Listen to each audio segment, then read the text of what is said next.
KPSC ನೇಮಕ ಅಕ್ರಮ ಅಭ್ಯರ್ಥಿಗಳಿಗೆ 20 ಅಂಕದ ಪ್ರಶ್ನೆ ಕೊಟ್ಟಿದ್ದಾರೆ ಇಡಿ ಅಧಿಕಾರಿಗಳು. ಪಶುವೈದ್ಯಾಧಿಕಾರಿ ನೇಮಕಕ್ಕೆ ಲಂಚ ಕೊಟ್ಟವರ ಅಸಲಿಯತ್ತು ಬಯಲಾಗಿದೆ.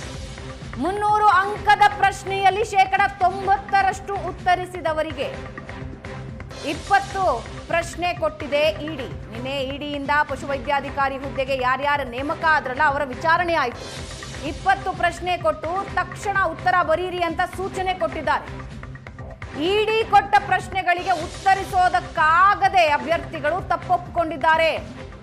ಮೊದಲ ಪ್ರಶ್ನೆ ಪತ್ರಿಕೆಯಲ್ಲಿ 90% ಪ್ರಶ್ನೆಗಳಿಗೆ ಅಭ್ಯರ್ಥಿಗಳು ಉತ್ತರಿಸಿದ್ರು. ಎರಡನೇ ಪ್ರಶ್ನೆ ಪತ್ರಿಕೆಯಲ್ಲಿ ಕಡಿಮೆ ಅಂಕ ಪಡೆದಿದ್ರು.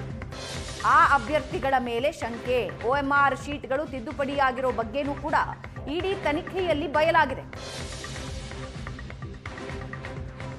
ಇಡಿ ಅಧಿಕಾರಿಗಳು ಮೊದಲ ಪ್ರಶ್ನೆ ಪತ್ರಿಕೆಯಲ್ಲಿ ಯಾರು 90 ಅಂಕ ಪಡೆದು ಎರಡನೇ ಪ್ರಶ್ನೆ ಪತ್ರಿಕೆಯಲ್ಲಿ ಕಡಿಮೆ ಅಂಕ ಪಡೆದಿದ್ರಲ್ಲ ಅವರಿಗೆ 20 ಪ್ರಶ್ನೆಗಳನ್ನು ಮುಂದಿಟ್ಟಿದ್ದಾರೆ, ಉತ್ತರ ಕೊಡಿ ಅಂತ ತಕ್ಷಣಕ್ಕೆ.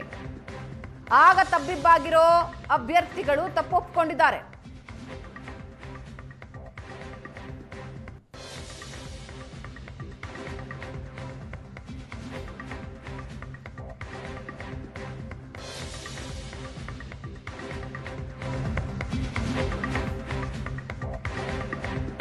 ಕೆಪಿಎಸ್ಸಿ ನೇಮಕಾತಿ ಅಕ್ರಮ ಇಡಿ ಮುಂದೆ ಹಲವು ಅಭ್ಯರ್ಥಿಗಳ ತಪ್ಪೊಪ್ಪಿಗೆ ಕೇಸ್ನಲ್ಲಿ ಮಾಫಿ ಸಾಕ್ಷಿಯಾಗೋದಕ್ಕೆ ಮುಂದಾಗಿದ್ದಾರೆ ಅಭ್ಯರ್ಥಿಗಳು. ಅಸಲಿಯತ್ತು ಯಾವಾಗ ಬಯಲಾಯಿತು ಆಗ ನಾವು ಮಾಫಿ ಸಾಕ್ಷಿಯಾಗ್ತೀವಿ ಅಂತಿದ್ದಾರೆ.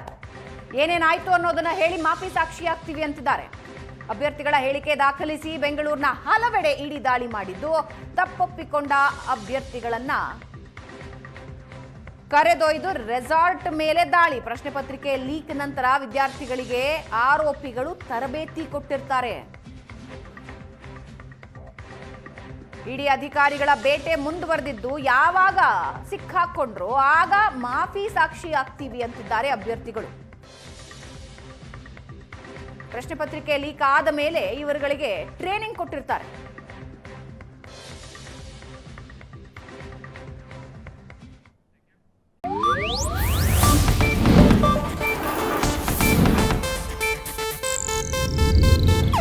ಇದು ಏಷ್ಯಾನೆಟ್ ನ್ಯೂಸ್ ನೆಟ್ವರ್ಕ್ ಪ್ರಸ್ತುತಿ.